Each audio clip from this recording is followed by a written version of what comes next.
नमस्कार दोस्तों, आज की इस वीडियो में मैं आपको टिटनेस के बारे में बताऊंगा कि टिटनेस होता क्या है, किन कारणों के कारण टिटनेस होता है, इसमें पेशेंट में क्या क्या लक्षण देखने को मिलते हैं टिटनेस में, और टिटनेस के ट्रीटमेंट के बारे में बताऊंगा। तो इसलिए आप वीडियो को एंड तक जरूर देखिए। टिटनेस एक बहुत ही गंभीर बीमारी है जिसका सही टाइम पर इलाज नहीं होने पर पेशेंट की मृत्यु भी हो सकती है।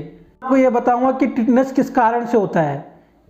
क्लोस्ट्रीडियम टिटेनाई नामक बैक्टीरिया के संक्रमण के कारण ही टिटनेस होता है। यह एक एनारोबिक बैक्टीरिया है। यह बैक्टीरिया हमारे शरीर में इन्फेक्टेड इंजेक्शन के थ्रू और किसी भी जंग खाई हुई कील के थ्रू और इन्फेक्टेड सर्जिकल इंस्ट्रूमेंट के थ्रू हमारे शरीर में प्रवेश कर जाता है।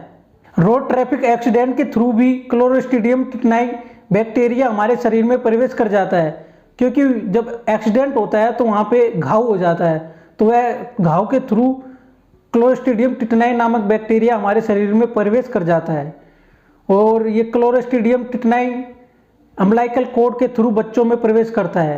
इन सभी कारणों के कारण टिटनेस होता है। वैसे तो टिटनेस कई टाइप का होता है, परंतु मैं आपको 3 तरीके के टिटनेस के बारे में बताऊंगा। फर्स्ट टिटनेस है नियोनेटल टिटनेस, यह बच्चों में पाया जाता है। सेकंड टिटनेस है लोकल टिटनेस। इस टिटनेस में मरीज के शरीर में जो घाव होता है उसके आसपास की जो मसल्स होती है उनमें ऐठन हो जाता है। जो तीसरे टाइप का टिटनेस है उसे हम सेप्टिक टिटनेस कहते हैं।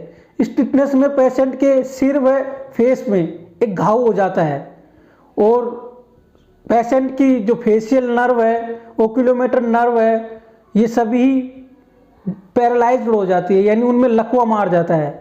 अब मैं आपको इस बीमारी के क्लिनिकल फीचर्स के बारे में बताऊंगा, यानी कि पेशेंट में, यानी जो टिटनेस के पेशेंट हैं उनमें क्या क्या लक्षण दिखाई देते हैं इस बीमारी में। टिटनेस से ग्रसित जो पेशेंट होते हैं उनमें ऑटोनोमिक डिस्फंक्शन हो जाता है, यानी कि उन पेशेंटों की पल्स रेट हाई हो जाती है और हाई ब्लड प्रेशर हो जाता है। टिटनेस से ग्रसित जो पेशेंट होते हैं उनमें ट्रेकिकार्डिया हो जाता है। इन ट्रेकिकार्डिया का मतलब होता है कि हृदय की धड़कन हो जाती है, वो तेज हो जाती है, इसका मतलब होता है ट्रेकिकार्डिया। और साथ ही उनके सीने में दर्द होने लग जाता है और उनको सांस लेने में भी दिक्कत आती है। टिटनेस से ग्रसित जो पेशेंट होते हैं उनकी आंत्र और जो मूत्राशय होता है वो सही से वर्क नहीं करता।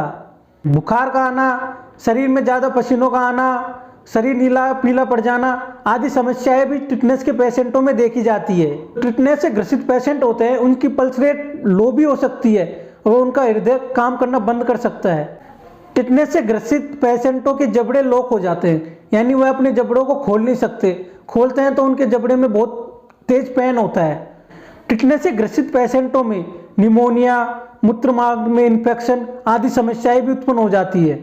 ये सभी लक्षण उस टिटनेस से ग्रसित पेशेंट में देखे जाते हैं। अब मैं आपको टिटनेस के ट्रीटमेंट के बारे में बताऊंगा। टिटनेस से जो ग्रसित पेशेंट होते हैं उनको हॉस्पिटल में भर्ती करके एक शांत कमरे में आइसोलेट कर देना चाहिए। यदि टिटनेस से ग्रसित पेशेंटों में कोई भी प्रकार का घाव हो और उस घाव में पस भर गया हो तो उस पस को निकाल देना चाहिए।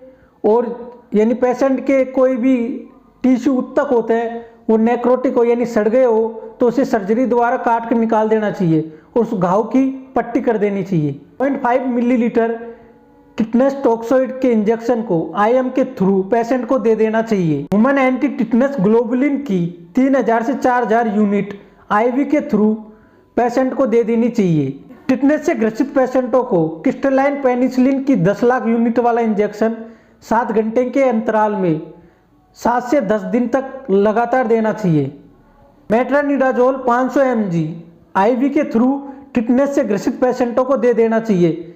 यह लगातार 10 दिन तक देना चाहिए 8 घंटे के अंतराल में। टिटनेस से ग्रसित जो पेशेंट होते हैं उनके हाथ व पैरों की मसल्स में ऐठन उत्पन्न हो जाता है। उस ऐठन को रिलीफ देने के लिए हमें बेंजोडाइजेपिन और मॉर्फिन देनी चाहिए। हम पेशेंट को क्लोरप्रोमाइजिन भी दे सकते हैं। यह पेशेंट के ऐठन को कम करने में सहायता करती है। यह ड्रग्स लगातार 4 घंटे के अंतराल में 3 दिन तक देनी चाहिए और इस ड्रग्स को स्तनपान कराने वाली महिलाओं को नहीं देना चाहिए। टिटनेस के सीरियस केस में हमें पेशेंट में नेजोगैस्ट्रिक ट्यूब लगा देनी चाहिए। यह ट्यूब पेशेंट में न्यूट्रिशन व ड्रग्स देने में यूज ली जाती है। जब टिटनेस से ग्रसित पेशेंट को सांस लेने में दिक्कत आए तो हमें ट्रेकेस्टोमी का उपयोग करना चाहिए। जिससे पेशेंट में सांस लेने में दिक्कत खत्म हो जाती है। मैं आपको ये बताऊंगा कि टिटनेस को कैसे रोका जा सकता है, कि टिटनेस की हम रोकथाम कैसे करें। नेओनेटम टिटनेस को रोकने के लिए हमें टिटनेस टोक्सोइड का हाफ मात्रा प्रेग्नेंट महिला की दूसरी तिमाही में महिला को दे देनी चाहिए। दूसरी तिमाही का मतलब होता है कि महिला का जो गर्भधारण है उसका 4 से 6 महीना चल रहा हो। जब टिटनेस के इन्फेक्शन से बचाने के लिए हमें बच्चे को डीपीटी वैक्सीन देनी चाहिए। डीपीटी वैक्सीन की 3 डोजेज बच्चों को देनी चाहिए। फर्स्ट डोज होती है वो 6 वीक का जो बच्चा होता है जब, और जो सेकंड डोज होती है बच्चे की वो अपन 10 वीक के बच्चे को देते हैं, और थर्ड डोज होती है वो 14 वीक के बच्चे को देते हैं।